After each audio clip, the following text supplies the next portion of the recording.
Everyone's moving. I Wow, just saw that. they're doing a lot of hiring all of a sudden. Yeah, we can talk about more later, but let's do this. Okay. Hello and welcome to another edition of Puck Talk with Pickens and Turner. I'm Dave Turner along with Pat Pickens. Pat, I know we keep saying it, but the playoffs are really, really close. 11 days away as of this recording. So if you're listening on Friday or even less, it could be single digits possibly. Pat, it's getting really interesting. Let's start out west here. St. Louis Blues, almost 300 minutes of scoreless hockey before Colorado finally got one on them. Are the Blues starting to figure it out at the right time right now? It feels like it, doesn't it? You know, whether their goaltending has been obviously a concern in the past. You know, last year especially, you think back to where Brian Elliott, was lifted basically in the mid-playoff stream with Jake Allen. And Dave, I know we disagree on this, but Brian Elliott's had another fantastic season. His save percentage is in the 930s. He's only lost 13 games, only 7 in regulation. I know, he's been in and out of a lot of injuries and whatnot, but he's starting to look like a guy here down the stretch. I know you like Jake Allen. I know, and deservedly so, but it's hard to there is some difficult. It's hard to measure in some cases because two of those shutout wins were against Vancouver. And the Canucks only managed 36 shots in those games. But he stood on his head in San Jose, stopping 37-37, a 1-0 win. And then 20 of 21 against the Avs. So he's having a real hot – it's almost to my – I think, and Dave, I think you disagree with this. But I almost think that you have to ride the hot hand going into the playoffs, especially since the goaltending's been such a bugaboo in the past. And if Elliott is the hot hand, you go with him. If he falters here in the last 10 days of the season, you can go back to Allen. It's one of those things we always talk about the two-headed monster of goaltending, where if you have two, you have none. But I don't necessarily agree with that, especially come playoff time, Dave. We've seen history has shown us that. You can toggle between goalies mid-series, mid-game. I mean, you think back, the 0-2 Carolina Hurricanes toggled between Artur Zerbe and Kevin Weeks all the way to the Cup final, and then Zerbe got him there. Or who was what about the Flyers in 2010 with Layton and Boucher and all that too? Yeah, Thomas Vokoun in 2013 took the Penguins. Darling last year for a few games. Yeah, so I think it's one of those things where you ride the hot hand. If you get an itchy trigger finger, you pull it, but and you make the move. But I think I like Brian Elliott going into this first round playoff series. Whoever it's against, even though it's probably going to be. I guess it could be either Chicago or it could be Minnesota. But and Dave, we agree that there's an incentive for St. Louis to win the division. Oh, no doubt. And just to touch on the goaltending real quick, though, I agree with you that I think he needs to start the playoffs because he's been that good. But we've seen this from him before. We've seen him have very good regular seasons and then not so great postseasons. Absolutely, he deserves to be the game 1 and probably the game 2 starter. But if you fall down in that series all of a sudden, depending upon who it is, it could be Chicago, it could be Minnesota, we don't know. You have to make the move and stick with it finally. That I don't care how many good regular seasons he has. If he falters badly in the playoffs again, I think you make the move. But we'll see because who knows? He could go out and be very good because he's been excellent lately. But Dave, we both like St. Louis in the first round. Yeah, I was saying it for a couple weeks, and I know you were kind of really, and I was like, I like the way I've seen them play the last few weeks, and then all of a sudden they got really hot, hotter than I even thought they'd get, to be honest. Yeah. And I think that they could hold on here and possibly win the division. I know Minnesota beat them last year, but different year this year. I don't think there's too much. Different Minnesota team. I think Minnesota could be dangerous. It's not the same Devin Dubnyk. No. It's not the same. Year to year, just because that happened, I don't think.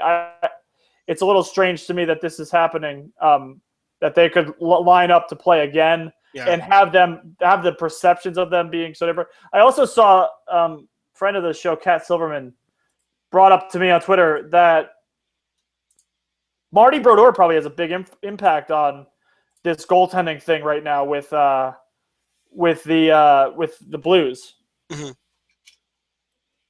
What do you think? Yeah, I think if there's one thing that Brodeur was so good at, I think it was knowing his own psyche and knowing his body and his mind well. That I think that that'll translate over very well for him as the assistant GM now, where I think that he will know just by talking to these guys, by watching these guys play, I think he'll have a good idea of where they're at and what buttons need to be pushed. So yeah, I think that's a good point. And, that's why it'll be interesting to see if it is Elliott for anywhere from 4 to, who knows, maybe 15 games that they might get in the playoffs this year. Who knows? But I think it's fascinating to see what will go on here with St. Louis, because this has to be their year. The guys are not getting any younger there. The goaltending, I think, at some point you're going to have to make the move to Allen full time. This is their chance, because I think Chicago's struggling, and also without Duncan Keith possibly, that if they get them, you have to feel that they might feel good about that. Dallas, sure, they look really good, that they might have to face them in the second round regardless, but I think this is St. Louis' They tinkered with their core a little bit too, with that the Oshie for Brouwer move was kind of, I was among those who didn't like it for St. Louis, but it's kind of worked out. Brouwer's having a good year. Mm-hmm. They have Backes is going to be a UFA. Brouwer is going to be a UFA. The rest of the D, both Allen and Elliott only have one more year still under team control after next season. But Backes as a UFA is a big deal, because he's a big driver of the heavy play in the front on that top line. And they're kind of up against the cap here too. So I agree with you that this is kind of the year they have to, figure it out. But we've also seen that, when the sky starts to fall, it's not necessarily the end. Look at the Blackhawks, for instance, right? Yeah, you can always retool. And that is one thing that I always think, though, if you're a team that's kind of toiling around, you have to drastically hit the reset button. I said that about San Jose, and I think they did it a couple years too late. Not blaming McClellan, because I think he was a good coach, but I think that you just need to blow things up, personnel and coaching. Washington kind of did that. It's working. They brought in a lot of new bodies over the last few years. They rounded out their defense by raiding Pittsburgh. I think St. Louis will have to really look in the mirror if they don't do what they want to do this year. And, sure, if you go down in the second round to Dallas, okay. But at the end of the day, you have to expect yourself to be – look, their goal is to be, they should be a Stanley Cup contender every year now. They're winning the amount of games in the regular season that says that they should do that. Hell, they might have the second most points going into the playoffs, possibly. Dave, they might have the first most points in the West. Oh, yeah. West, yeah. Obviously, in the whole league, Yeah, they might be the top seed in the Western Conference again. And the Western Conference is loaded in terms of in terms of the teams that will make the playoffs. We both agree that all 8 could probably get there. Whether it's Nashville, I think maybe Minnesota. Minnesota on fire, by the way, lately, 6 straight wins. Just smoked the Blackhawks, which something interesting happened in that game, didn't it, Dave? Yeah, that's going to be an interesting one. But here, also, sorry, you want to finish with the Blues before we move on? Yeah, sorry, no. Someone tried calling me and I got lost there. Hold on. Okay, I'll do that because I had the segue. I didn't hear what you said. I had the segue with Keith. I thought you okay. So on 7:25, let me write that down. Of course, I don't have anything. I had the segue going in with the Keith thing. Okay. Oh yeah, you want to just pick it up with like something? I'll do that. Yeah, I'll do that again. Okay. But Dave, we both agree that in the Western Conference, all 8 teams probably can get there. The West is loaded. The Wild, even the 8th seeded Wild, who are catching up on the Predators pretty quick here, have won. The Wild have won 6 straight games, including a 4-1 blasting of the Blackhawks But Dave, something interesting happened on the ice that night, didn't it? Yeah, that was I guess not surprising because it's happened before, but Duncan Keith with the slash there on Charlie Coyle, and it was Yeah. a bad one. I'm not going to defend this one at all. It's funny how, of course, we were, before we went on the air today, we were looking at the Scott Niedermeyer Yeah, Peter slash Worrell. that got him on Peter Worrell, that got him 10 games. And that was more of like a kind of a shove with the stick. That was clearly, it wasn't even like a reaction play. They were already squared off looking at each other. Yeah. This Duncan Keith play I mean, Coyle was there and Keith had fallen and he just goes up and whacks him with the stick. That's exactly the kind of play that the NHL is trying to get rid of, because sure, maybe it wasn't, blunt trauma to the head like an elbow, but it's a vicious, unneeded, hit to the face. I mean, that certainly is not right. And for a guy like Duncan Keith, who I kind of admire for his game, and he's such a good two-way player, I know he did it against Carter in the playoffs a couple of years ago, but this is not a good thing to see from him, and could ultimately end up hurting his team. Dave, I'm more surprised, and I saw the play, and it's not a good play, particularly from the you have to be in control of your stick at all times, Yes. point of view. But man, it comes at an awful time, and I'm very surprised because Dave, they suspended him like within minutes of that happening, indefinitely. And there's gonna be I imagine there's gonna be an in-person hearing for him at New York, which is where big things happen. But Dave, the longer this drags out, I mean, you have to think, Niedermeyer got 10 games for his hit, for the cross check on Worrell. And it was kind of, similar time of the year. Dave, you have to think that the Blackhawks want this to speed up here, because if he's going to get suspended, I mean, he probably will get suspended for 6 or at least 10 games. And if the way that's going now, I mean, with no hearing set, like that's going to be like 6 playoff games. See, this is the Conn Smythe Trophy winner from when he carried them to that cup a year ago.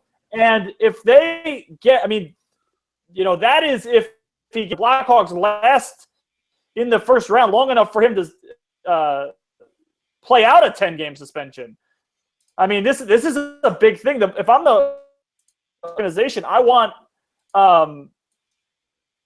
this hearing heard fast, because they got to get going here if they're going to levy a suspension. I mean, we saw how the Weidman thing played out and how long that took. I don't think it's going to be the same. I honestly don't think it's going to be the same suspension. It might even be less than 10 games. But the fact that they suspended him indefinitely on the spot leads me to believe that it could be 10 or more games, and they need Duncan Keith. Oh, no doubt. I mean, they are a much weaker team without him, because he does everything on the ice. He logs a ton of 5-on-5 minutes. He'll get power play time. He gets penalty kill time. And considering that they've had a little bit of a slide here, call it, the calm before the storm or whatever you want to do with them right now, because you can never count Chicago out. But even if they were playing really well right now, I would still be very worried heading into a playoff series against anyone without my best defensive player. I mean, look what happened to Shea Weber last year with Chicago, in the series against Chicago, where Nashville was pretty much not backing down in that series. They had a real good chance to win it. They lose Shea Weber, and then the series is over just like that. I really think it makes a big difference. And if you're Dallas right now, and that you've kind of smoked Chicago all year for whatever reason. I know right now, technically they're the tiebreaker. They're in first. They'd play Minnesota. But if you're Dallas, especially because what a marquee win that would be for you to get that, beat the Chicago Blackhawks and then get rolling. That would be a very interesting series if it ends up being those two teams, just because between the play and playoff fatigue and Duncan Keith, this is gonna be a problem for the Blackhawks. I think they're gonna be shocked. I kind of don't see how they get out of the first round. Yeah, I agree. I mean, would it shock me if they won the cup as well? No, but I would have to lean towards them making an earlier exit this year. It just happens, you know. I don't care how good you are. You know, obviously they haven't won these, you know, back to back to back or anything like that.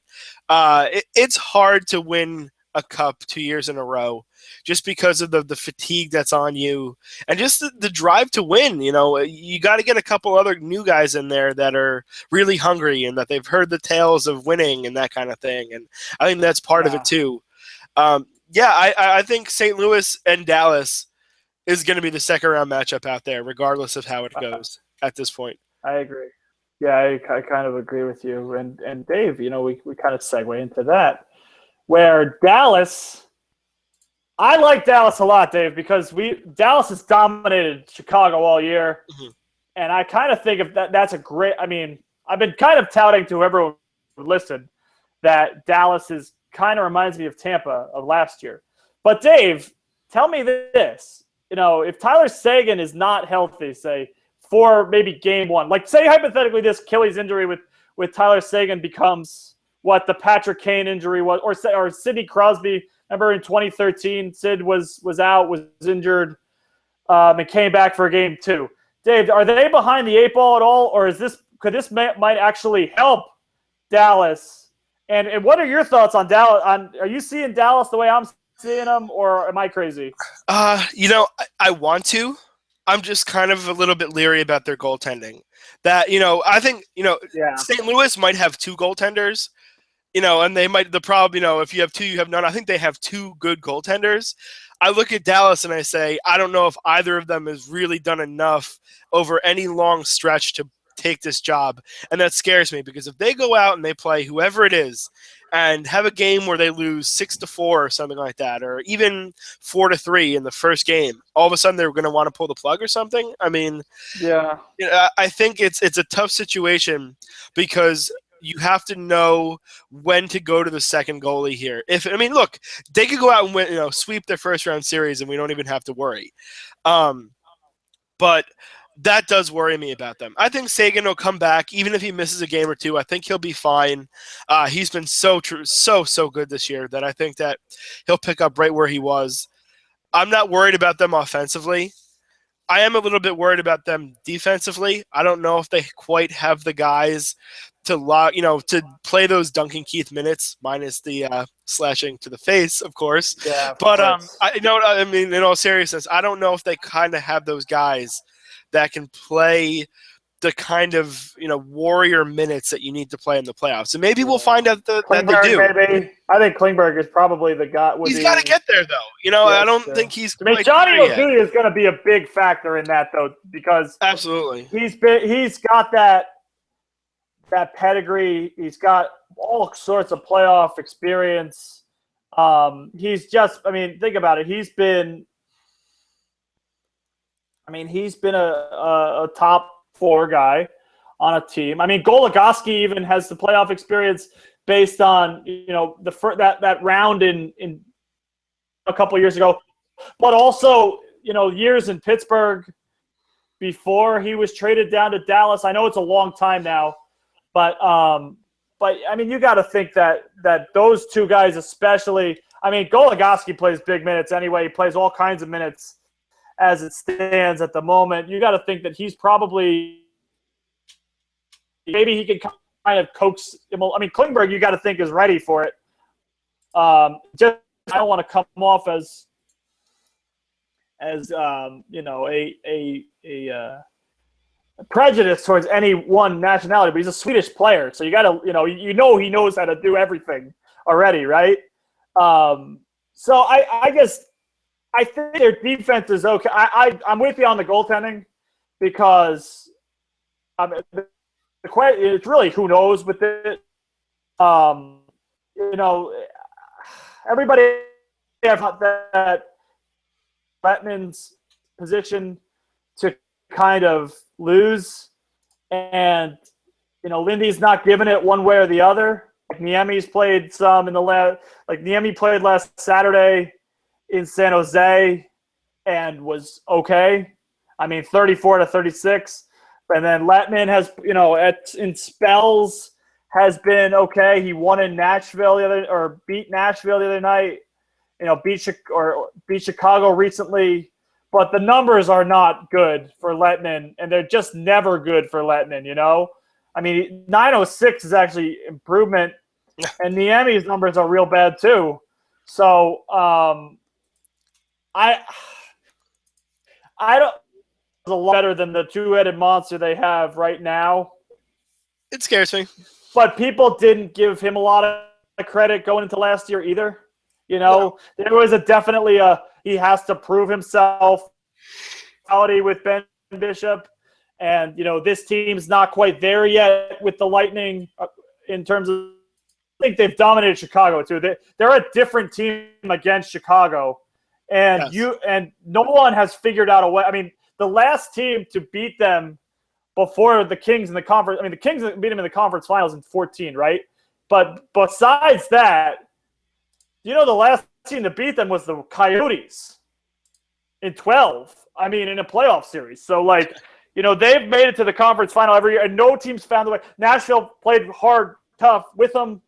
The Bruins played a great series. I mean, the Red Wings challenged them to the end a couple years ago, or the lockout year. The Kings and them obviously have had the war. I mean, the Predators played them great, but I think Dallas has all the tools in line. And plus, Dave, we watched that series very closely where Dallas was the last team in 2 years ago. And they gave the Ducks everything that you could handle. Yeah. So I think there is something, and that was before they loaded up with all this talent too. So I like Dallas. I would like them. I'd like them to get by Chicago at least.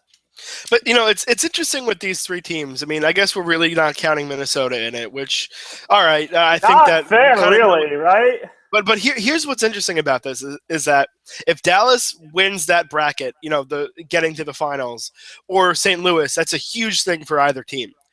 But at the same regard, if Chicago wins, it's up. It's what Chicago does. So I think it's fascinating that we're going to have either the most predictable path here, or such a storyline from one of these teams because they're finally getting over the hump, which is going to be fantastic. But let's head out east now, where. Might as well, right? Yeah, do a little, get a little closer to home here. Pittsburgh Penguins. The more I watch them play, I think they're going to cause major trouble. I would not be surprised if they represent the Metropolitan Division in the Eastern Conference Final. I'm not saying it's going to happen because I would not be surprised if they represent the Eastern Conference in the Stanley Cup Final. I would not either. I mean, they have been very, very good. Sidney Crosby playing all-world hockey again. Marc-Andre Fleury, for as much as he was the guy a couple years ago that everyone was on, has been good in the playoffs the last couple years. I don't know. I know it's the Rangers are going to be a tough series. That it's going 7 games, right, Pat? It has to.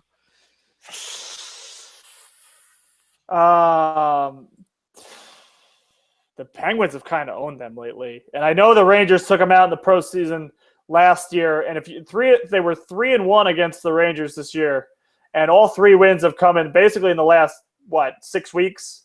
That game Sunday night, by the way, was fantastic.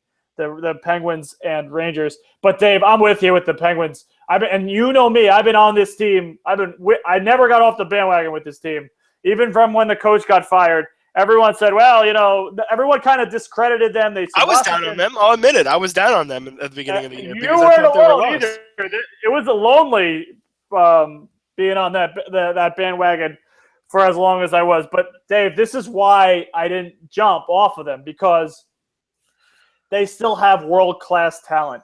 And Chris Letang has been awesome, man. Yeah. And everybody doubts Marc-Andre Fleury, but, man, when he is good, he is good. No, and but here's the reason why I trust them, and this is what we've seen. Phil Kessel is playing like a world-class player the last couple weeks here. He had he have 5 points against the Wings on Saturday night, and he followed it up with 2 more against the Rangers on Sunday. He has 7 points in a day and a half. But Dave, I mean, this is why they were so dangerous. And Carl Hagelin looks like Malkin. Yeah, I think Carl Hagelin, just the last few weeks, has really started to figure it out. And, of course, they get a guy back. They get to make a trade deadline deal once the playoffs begin. Yeah, it's like Kane last year almost in that regard. Yeah. But for some reason, and I don't know what it is, but I talked to Sidney Crosby about this a few weeks ago in Brooklyn, and I asked him, like, what is the deal with this? Because they tried Kessel and Crosby together, and it didn't work. And he said, him and Mike Sullivan both said that for whatever reason, Kunitz and Hornquist are diggers. They play below the goal line. They retrieve the puck. They get the puck to Sid. And Hornquist has become the finisher for that line, really. But, they're kind of heavy players that get in on the forecheck, win battles along the wall, and create space. But they're also speedy enough to keep up with Sid. And with Kessel on that line, something was missing, even when Kunitz was there. And it's really, to me, it's wacky because, Dave, that Sid is that he has such trouble finding players to play with, but Kunitz and Hornquist are perfect for him for some reason. And before Hornquist, it was obviously Pascal Dupuis, like these guys who are just these oddball type players. But then you put Malkin with Kessel, and it works. Mm-hmm. And you put Hagelin on that line. To me, is baffling because Hagelin is not an offensive player. He's a speedy player. He's a great defensive player. But, he was the same guy that John Tortorella called a jitterbug, right? Couldn't play offense in the offensive zone, could not cycle the puck, could not, play power play time because he was too, like, freaking out there. And yet he's this guy, in place of David Perron, a legitimate offensive player, who, by the way, is doing enormous things with Ryan Getzlaf and Anaheim. Now, all of a sudden, Carl Hagelin is the missing link. It's crazy to me. Go figure, yeah. Yeah, but what I think it does too, Dave, is it makes that second line for them defensively responsible too, because Kessel's not a defensively responsible player. Malkin sure as hell isn't. He's basically a winger in a lot of cases. Playing only he carries the puck through the neutral zone, but. And Dave, the thing is, I think, and this is where the Kessel move, I think, plays out, is that Malkin has had some spotty postseasons. And Sid's had some spotty. Sid, for everything, they were blasted by injuries at the end of last season. Let's be real here. Oh, they were ravaged by injuries. Yeah, exactly. And that's what kind of was their undoing. And they limped to the finish line and got blasted.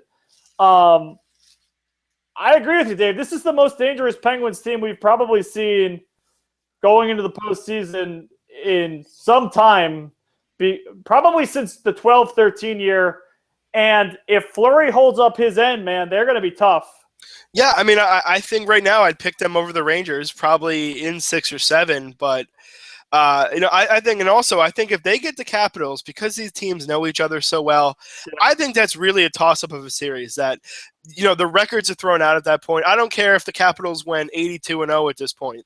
I think that if Pittsburgh can get the monkey off their back with a win against a good Ranger team that's going to push them tooth and nail, and look, the Rangers are not going to go down quietly, if they even do go down in the first round.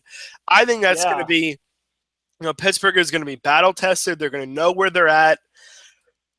I know it's easy to pick Capitals. I'm probably going to still pick them because they were my preseason pick along with the Ducks. But Pittsburgh is going to be a very, very tough out. I think don't discredit Eric Fehr's influence if they play in that Washington series head-to-head, because he's been, I think that's also been great. Been a big thing for the contributions from their bottom six, because they were very thin depth-wise the last few years. You know what, the only really thing I think, and don't discount this, is the Henrik Lundqvist factor, because he gets in your head and he can be unstoppable. Like, it feels like, and history dictates this, Dave, that there are points where he just shuts it down and stops allowing goals. It's true. Like that Game 7 2 years ago in Pittsburgh. Mm-hmm. Like, it didn't matter how much pressure, how much front presence they had. he just shut it down. And as well as this team is playing under Mike Sullivan is as hard as it will be for them to win that fourth game, especially against a team like the Rangers. And I agree with you with the Capitals. I think that, the thing I think is bigger for the Capitals with Pittsburgh is getting over that seventh game hump if they get to it, if it comes down to that, or winning that fourth game. And I think Washington, I guess we could kind of go, move into Washington quickly with this, because, I talked to a lot of people this week that the Capitals are going to have to win games they haven't won before with this core group of players and in the organization. The Capitals have been to the Stanley Cup final once, and they got bounced 4 straight, Detroit. And it was an upstart underdog kind of team. They have not come out as the favorite and won and lived up to expectations. They've never done it. So just because we both believe this is the year doesn't mean it's going to happen. I thought last year was going to be the year. I had them I think I had them in the Cup final. Yeah. So I think this is the year, but like I said, just because we think that doesn't mean it actually is the case. But that's for the next couple of months for decide. For now, Dave, there's basically 2 spots, 1 spot available. Right, I'm gonna say 1 spot. Spin the wheel, Pat. Who's out? I think Boston. The Bruins have won just 3 of their last 10. They've lost 6 in regulation. That loss to the Devils on Monday night was a killer. How do you lose that game in regulation? And plus, Boston's got a hellacious stretch here coming up. They had a tough stretch basically through March. They had to go California. They had to go at Rangers. 1 win, Dave, in the last 7 games is the Leafs. So, they are just in shambles right now. And, Dave, how about this stretch to close? At St. Louis, at Chicago, home Carolina, home Detroit, home Ottawa. The only real gimme win is the Senators on the last game. So if they need 2 points to get in, they probably will get them. But, Dave, they could be out of the race by the time they get there, especially with Detroit. That game's going to be enormous. We all agree that.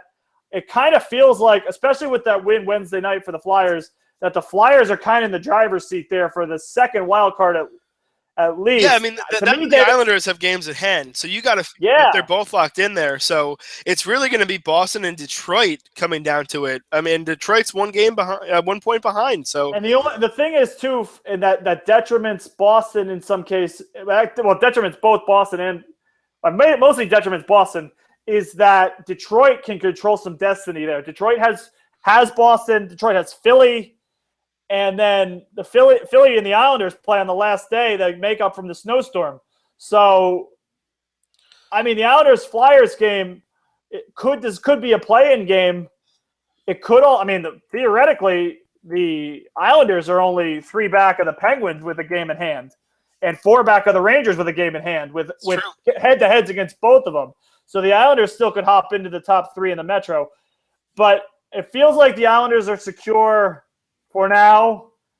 Call me tomorrow if they lose, to Columbus, if they lose to somebody else, down the. They have a tough stretch too down the stretch, but I think it's either going to be Boston or Detroit for that third. And it's going to be for the 3rd spot in the division is what's going to come down to, I think. Yeah, the wild card teams are probably going to have more points than the 3rd in the Atlantic. And isn't that wacky? Because we all thought the Metro was awful. Yeah. And now, you look at the bottom 5 teams in the Eastern Conference, and 4 of them are Atlantic teams, and the 5th one is Columbus, which had that awful start. Yeah, and it's funny when we in the beginning of the year when we thought Montreal was part of that mix of playoff teams out there, that we were like, yeah, maybe Florida will be the team this year, though you were always on them. But it's interesting how it's panned out. But Pat, before we get out of here, though, I know there's a lot of the big games coming up, though. But in terms of next week, if you had to watch one game on the schedule that you think is going to be quite impactful, who's it going to be? With just one? Yeah, I know it's hard. Maybe give me 2. If you can't pick one, give me 2. Dave, I'm going to tell you, and we talked about this, we joked about this off air a little bit, Dave. How the hell did NBC get this one right? The Wednesday night rivalry game of the Flyers and Red Wings, dripping with playoff implications. My goodness, how did they decide that, and how did that work? Maybe the worm is turning for the NHL, where they actually luck into things, because that is like the most shot in the dark important game on national TV. That would be the one I would watch. But Dave, there's so many. I mean, I just mentioned the next is Bruins Red Wings there, and I'm probably going to end up at Flyers Islanders next Sunday with the opportunity to watch a potential, basically a in or out game, a play-in game, a one and done type baseball style playoff game. So we can talk more about it next week between now and then. But if there are the games that I'm looking at in the East, I mean, I don't have the schedule in front of me off the top of my head, but there's probably even better ones out West, right?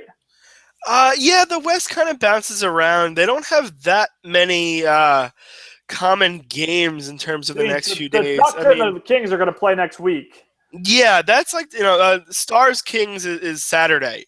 Yeah. So you might be listening to this and it's already happened, but that's obviously a big game just because both of those teams are trying to lock up first place. You would think that the loser of that game might struggle to do so. San Jose Nashville's another one that's pretty good, though that might not have that much. And then, of course, Dallas and Anaheim on Sunday is the big one just because that could be possibly a conference final in the making. Yep. But yeah, it's playoff time. I mean, for all intents and purposes right now, it is playoff time where every game matters. Every game is worth watching unless it's, I don't know, the Toronto Maple Leafs versus the Edmonton Oilers. You're not getting up for Senators or Senators and, the Senators in the Wild. The Leafs and the Sabres coming up? No, not so much. Though at least Connor McDavid would have me locked in. I would flip on an Oilers game just to watch Connor McDavid do some things that I wish I could do at 19 years old. I wish I could do at 28 years old. Yeah, exactly. So yeah, we'll see. But yeah, good stuff, Dave. Yeah, we'll be back with some. I think we'll be on the doorstep of the playoffs at this point. So we'll catch you soon. For Pat Pickens, I'm Dave Turner. This is Puck Talk with Pickens and Turner. We'll get at you soon.